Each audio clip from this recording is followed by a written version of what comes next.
Assalamualaikum warahmatullahi wabarakatuh. Halo, saya Intan Faradila Ernanda, mahasiswi semester 1 yang sedang berproses menjadi seorang digital learning facilitator. Bagi saya, karir bukan sekedar pekerjaan, tetapi panggilan untuk membuka pintu belajar bagi orang-orang, terutama anak-anak, yang terutama tinggal di daerah-daerah terpencil. Dan di video ini, saya ingin berbagi bagaimana mimpi itu mulai saya wujudkan lewat pembelajaran, refleksi, dan langkah-langkah kecil yang konsisten. Baik, di sini merupakan list of contents atau konten yang akan saya jelaskan. Di antaranya yang pertama visi karir dan nilai profesional, yang kedua pembelajaran sepanjang hayat and creative problem solving, yang ketiga portofolio dan indikator keberhasilan, yang keempat langkah konkret selama 6-12 bulan ke depan, yang kelima penutup dan refleksi.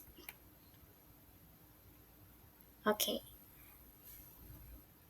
Apa visi karir dan nilai profesional yang ingin saya kembangkan?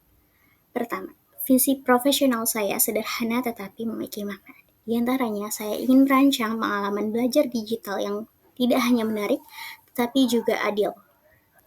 Saya percaya setiap orang, setiap anak, tanpa peduli di mana ia tinggal atau seberapa terbatas aksesnya, di antaranya mereka berhak mendapatkan pendidikan yang membangkitkan semangat dan membuka jalan bagi cita-citanya. Nilai yang saya ingin tanamkan di antaranya dalam profesi ini yaitu empati, kolaborasi, dan keberanian untuk mendengar lebih dulu sebelum berbicara. Dalam hal ini tidak lepas dari keadilan akses pendidikan. Dan untuk mewujudkannya, saya menyusun Career Development Roadmap yang membantu saya untuk melihat kompetensi inti yang perlu diasah, mulai dari merancang proses fasilitasi partisipatif, menciptakan lingkungan belajar yang aman, hingga membangun pengetahuan profesional secara terus-menerus. Oke, bagaimana lifelong learning dan kursus CPS membentuk arah karir saya? Lifelong learning sama dengan fondasi karir dinamis. Dunia berubah, saya harus terus belajar agar tetap relevan dan juga berdampak.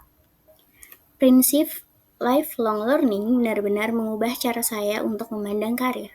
Dunia berubah cepat, teknologi berkembang, kebutuhan belajar masyarakat pun berubah. Kalau saya tidak terus belajar, saya justru akan menghambat orang lain. Dan disinilah peran kursus seperti Creative Problem Solving atau CPS menjadi sangat penting. Oke, berikut merupakan sertifikat Creative Problem Solving yang saya ikuti melalui course dari Alison. Dari kursus ini, saya belajar bahwa masalah bukan halangan, tetapi titik awal untuk berinovasi. Saya diajak untuk tidak langsung mencari solusi, tetapi memahami akar persoalan, terutama dalam konteks pendidikan yang inklusif.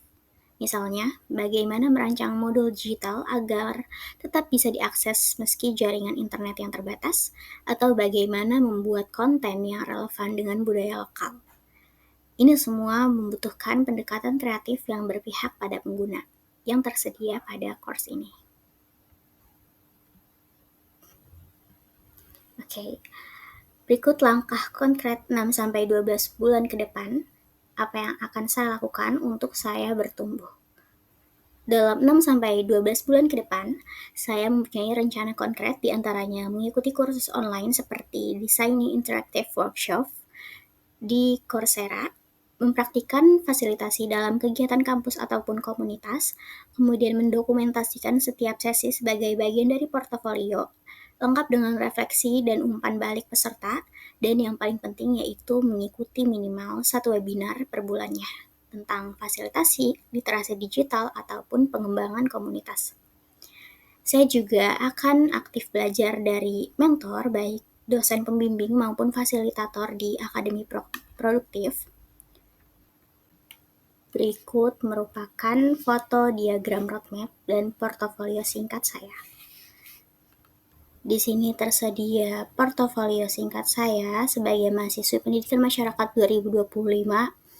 Kemudian pelatihan yang saya ikuti melalui Akademi Produktif, serta roadmap pengembangan kompetensi saya.